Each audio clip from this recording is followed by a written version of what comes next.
আসসালামু আলাইকুম। স্বপ্ন নূরের সংসার থেকে আমি তানিয়া নূর প্রতিদিনের মতো নতুন আরও একটি হাউসওয়াইফ ডেইলি লাইফ ব্লগে আপনাদের আরও একবার স্বাগত জানাই।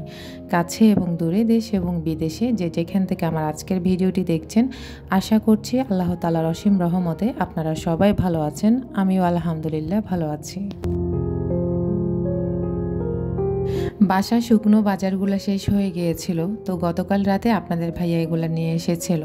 প্রচণ্ড মাথা ব্যথা ছিল। আমি ভেবেছিলাম সকালবেলা রিফিল করব, সাথে আপনাদের সাথেও শেয়ার করব।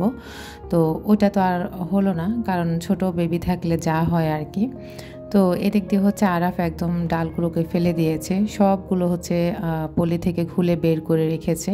তো দেখা গেছে এগুলো এখন নষ্টই করে ফেলবে, যার কারণে হচ্ছে প্রচণ্ড মাথা ব্যথা নিয়েও হচ্ছে আমি কাজগুলো করে নিচ্ছি, আর সাথে আপনাদের সাথেও শেয়ার করছি। কার কার বাসায় এরকম বেবিরা যে কোনো কাজে ওরাও হাত লাগাতে চায়, ওরাও হচ্ছে করবে। তো আমার দুটো বেবিই কিন্তু সবসময় এরকম করে। আরাফ তো ছোট, আর আরফান তো মাশাআল্লাহ বড় হয়েছে। ও কিন্তু চেষ্টা করে সব কাজে আমাকে হেল্প করার জন্য। তো অবশ্য কমেন্ট করতে ভুলবেন না। আমি তো মনে করি শুধু আমার বাসায় আছে, তো আপুদের কার কার এরকম বাচ্চারা আছে তারা অবশ্য কমেন্ট করতে ভুলবেন না। আর এখানে আমার বাজার এনেছিল 2 রকমের মসুরের ডাল, ডিম, সুজি, নুডলস, তারপরে হচ্ছে হুইল পাউডার, লবণ, টয়লেট টিস্যু, তারপরে এমনি টিস্যু এনেছিল। তো এখানে আসলে আবার আরেকটা সরিষার তেল এনেছিল। তো আপনাদের ভাইয়াকে কপি আনতে বলেছিলাম, সে আমার জন্য মাত্র ওই যে 15 টাকা দামের 2টা কপি নিয়ে এসেছিল। আসলে কপি কখনোই আমার বাসায় আনা হয় না, তা আমি বলেছিলাম যার কারণে এনেছে আর কি। তো নুডলসটা এনেছি আরাফের জন্য। বাজারগুলোকে আমি এখন হচ্ছে একটা কন্টেনারে রিফিল করে রেখে দিব। আসলে সবগুলো তো আর হচ্ছে বা জারে রিফিল করার মতো না, তো যেগুলো হচ্ছে লাগবে না সেগুলো আমি এভাবে কন্টেনারে রেখে দেব। আর এদিক দিয়ে আপনাদের সাথে কথা বলতে বলতে আমি সমস্ত বাজার গুছিয়ে নিয়েছি। তো আমার আপুদের উদ্দেশ্যে বলি, যারা আমার ভিডিওতে একটি লাইক দেননি, প্লিজ ভিডিওতে একটি লাইক দিতে ভুলবেন না।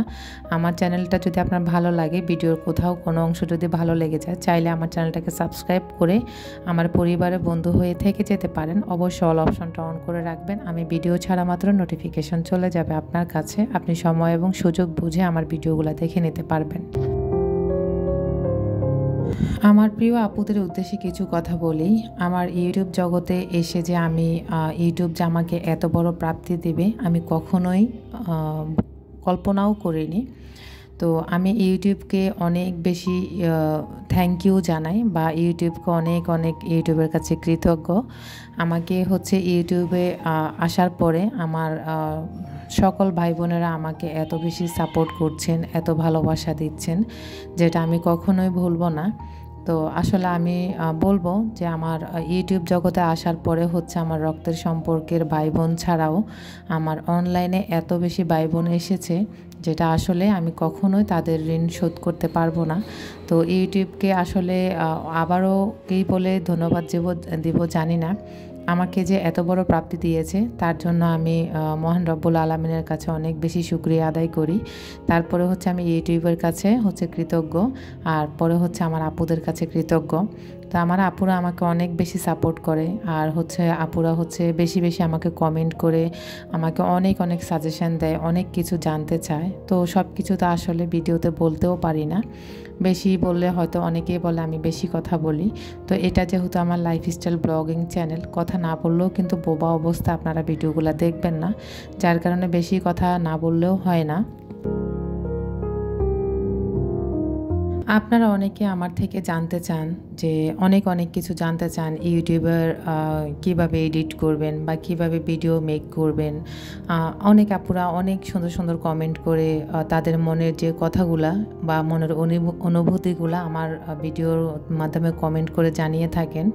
তো আসলে দেখা গেছে কখনো আপনাদের সাথে আমি এগুলার নিয়ে কথা বলি, কখনো বা বলি না, যে আমি প্রতিদিনই কিন্তু আপনাদের কমেন্টগুলো পড়ি, আর পড়ে পড়ে হচ্ছে আমার কাছে খুব ভালো লাগে। আমার প্রিয় আপুরা আমাকে এত সুন্দর সুন্দর কমেন্ট করে। তো আপুরা বলে যে কিভাবে ইউটিউব চ্যানেল আমি খুলেছি, বা কিভাবে আমি ইউটিউবের কাজগুলো শিখেছি। বর্তমান যুগে ইউটিউব চ্যানেল খোলাটা কোনো ব্যাপার নয়, আর কাজ শেখাটাও কোনো ব্যাপার না। তো আসলে আপনি যদি একটু চেষ্টা করেন বা আপনারা যদি একটু চেষ্টা করেন, অবশ্যই আপনারাও ইউটিউবিং করতে পারবেন।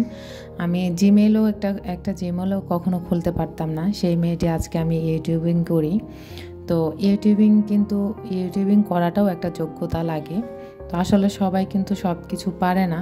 তো আমি কিন্তু এই প্ল্যাটফর্মে আসার জন্য এত বেশি পরিশ্রম করেছি, কখনো ইনশাল্লাহ আপনাদের সাথে শেয়ার করব আমি যে কতটা কষ্ট করেছি। আর সে তখন আমার আরাফ বেস্ট ফিটিংয়ে ছিল। আমি যে কিভাবে কি করেছি কখনো আপনাদের সাথে তুলে ধরবো ইনশাল্লাহ। তো আমার আপুরা জানতে চায় আমি ইউটিউবিং কিভাবে করি। তো আসলে আমি এই মোবাইল দেখে দেখে সব কিছু শিখেছি, একটু একটু করে শিখতে শিখতে আজ আমি এখানে এসেছি। আমার কিন্তু এখনও অনেক কিছু শেখার বাকি আছে। আমি যেটুকু জানি সেটুকুই আপনাদের সাথে শেয়ার করে থাকি। আপনি যদি চান তাহলে আপনিও মোবাইল থেকে শিখতে পারবেন। মোবাইল দেখে দেখে শিখে নেবেন। যদি দিনের বেলা সময় না পান, রাতের বেলা আপনি এগুলো দেখে দেখে শিখে যেতে পারবেন। আসলে এটা সবচাইতে একটা ইচ্ছা শক্তি। আপনার ইচ্ছা শক্তি যদি ভালো থাকে, অটুট থাকে, আপনি কিন্তু আপনার লক্ষ্যে পৌঁছাতে পারবেন।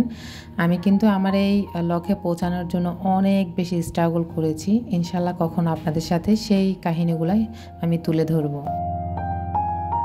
ইউটিউবিং করা যে কতটা কষ্টের, যে একবার ইউটিউবে এসেছে সেই বুঝেছে। তো আপনি যদি ইউটিউবে আসতে চান, অবশ্যই অনেক বেশি ধৈর্য নিয়ে আসতে হবে আপনাকে, আর অনেক বেশি পরিশ্রম করতে হবে আপনাকে। যেখানে হার্ড ওয়ার্ক একটা কথা আছে, সেই হার্ড ওয়ার্কটাই করতে হবে, সাথে স্মার্ট ওয়ার্কেরও প্রয়োজন আছে। তো চাইলে কিন্তু আপনি আপনার ইউটিউবিং করে যদি আল্লাহ পাক আপনার কপালে ভালো কিছু রাখে, অবশ্যই আপনি দাঁড়িয়ে যাবেন। তখন আপনি আপনার হাজব্যান্ডের পাশে দাঁড়াতে পারবেন। আপনারা অনেকে আমাকে জিজ্ঞেস করেন যে আপু, আপনি ব্যাকগ্রাউন্ড মিউজিকগুলো কোথা থেকে নেন? তো আপু, আমার এই ব্যাকগ্রাউন্ড মিউজিকের পিছনেও অনেক বেশি কাহিনী আছে। তো আমি আসলে ব্যাকগ্রাউন্ড মিউজিকের ব্যাপারে ভিডিওতে বলা যায় না, যার কারণে আমি আপনাদের সবসময় কমেন্টগুলো একটু এড়িয়ে চলি। কারণ ইউটিউবের একটা রুলস অ্যান্ড রেগুলেশন আছে, তো তার বাইরে তো আমি যেতে পারি না। এ কারণে আমি বলতে পারি না যে আমি ব্যাকগ্রাউন্ড মিউজিকগুলো কোথায় থেকে নিই। এই মিউজিকগুলো আমার অনেক সময় অনেকের কাছ থেকে নেওয়া, প্লাস আমি আবার অনেক জায়গা থেকেও নিয়েছি, যেটা আমি কখনোই বলতে পারবো না ভিডিওর মাধ্যমে। কারণ আপনি দেখবেন, আপনি কোথাও সার্চ দিয়ে পাবেন না, এরকম কোনো ভিডিও পাবেন না যে আপনি ব্যাকগ্রাউন্ড মিউজিকের ব্যাপারে আপনাকে তথ্য দিবে যে আপনি ওখান থেকে নিয়েছে বা কোথা থেকে নিয়েছে। এটা কোনো ইউটিউবারই বলে না, কারণ এটা একটা রুলস অ্যান্ড রেগুলেশনের বাইরে, যার কারণে সবাই এই ব্যাপারটা একটু ইগনোর করে যায়। তো প্লিজ আপনারা আমাকে একটু ক্ষমা করে দিবেন, এই ব্যাপারটা আমি বলতে পারছি না। সবাই চায় সবার জায়গা থেকে একটু সংসারে হাল ধরার জন্য। আমি যখন এই প্ল্যাটফর্মে এসেছিলাম, এখনও আমার পুরনো চ্যানেলটার কথা মনে পড়ে। তা আমি অনেক অনেক চ্যানেলকে ভালোবাসতাম, ওই চ্যানেলগুলোতে গিয়ে গিয়ে হেল্প চাইতাম। কেউ আমাকে কখনো একটা কমেন্টে রিপ্লাই করলো না যে এই ব্যাপারটাতে এইরকম। পার্সোনালি কথা বলেছি এক ইউটিউবার আপুর সাথে, উনি যদিও এখন ইউটিউবিং করে না, মাঝে মধ্যে দেয় ভিডিও। তো ওনার চ্যানেলটা কিন্তু তখন একদম র্যাঙ্কে ছিল, ভালো একটা র্যাঙ্কে ছিল। তো ওনাকে অনেক বেশি পার্সোনালি কথা বলেছি, আপু কীভাবে কি করতে হয়। ওই আপুটাও কখনোই আমাকে বলেনি, কারণ পার্সোনালি কথা বললে একটা না একটা উত্তর হলেও পাওয়া যায়, কিন্তু ওই আপুর থেকে কখনো একটা উত্তরও পাইনি। তো অনেক সময় অনেকবার কান্নাও করে দিয়েছিলাম। আমি অনেক ইউটিউবারের হেল্প চেয়েছি। বর্তমান যুগের পরিস্থিতি, আপুরা কেউ কাউকে হেল্প করতে চায় না, যেটা আসলে আমি আমার এক আপু থেকে পেয়েছি। আপুর কাছে চিরকৃতজ্ঞ থাকব। তো অন্য কখনো একদিন আপনাদের সাথে শেয়ার করব আমার ইউটিউব জগতে কিভাবে এসেছি, কার হেল্পে আমি একটু হলেও উন্নতি হয়েছি, যদিও আমি নিজে হাতে কলমে সব কিছু শিখেছি আর কি।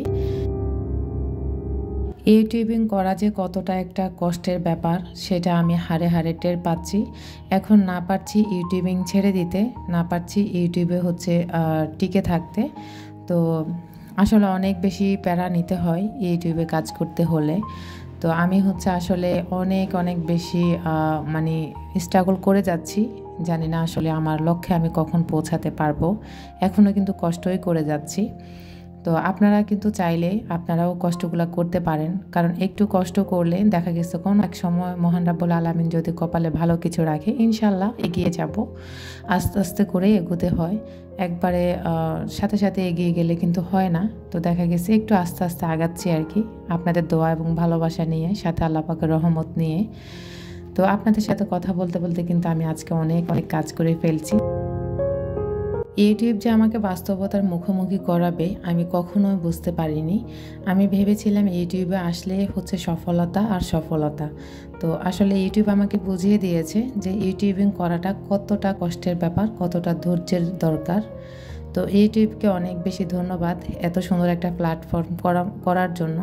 কারণ হচ্ছে মানুষ পরিশ্রম করে কিছু একটা শিখতে চাচ্ছে, এটাই আমার কাছে ভালো মনে হয়েছে। আবারও সবশেষে বলবো, যদি আপনারা কেউ ইউটিউবে আসতে চান অনেক বেশি ধৈর্য নিয়ে আসবেন আর অনেক বেশি পরিশ্রম করতে হবে। এই জিনিসগুলো যদি আপনি মাথায় রাখতে পারেন তাহলে ইনশাল্লাহ আপনিও কিছু একটা করতে পারবেন। আমি যেহেতু বিকেলবেলা এডিট করি, আমি হচ্ছে বিকেলে সারাদিন কাজগুলো করতে করতে ক্লান্ত হয়ে যায়। তো বিকেলবেলা একটু আমি এডিট করতে বসলে আমি প্রায় সময় দেখা গেছে আমি যে ঘুমিয়ে গেছি, ঘুম থেকে আবারও আমি অনেক বেশি তাড়াহুড়ো করে অনেক বেশি প্যারা নিয়ে উঠে গেছি, উঠে আবার আপনাদের সাথে এই ভিডিওগুলো আমি শেয়ার করি প্রতিদিন। এতটাই আমি হার্ডওয়ার্ক করি। এবার আমার জায়গা থেকে আপনারা একটু চিন্তা করিয়েন। আজকের মতো এখানেই বিদায় নিচ্ছি। আল্লাহ হাফিজ, আসসালামু আলাইকুম।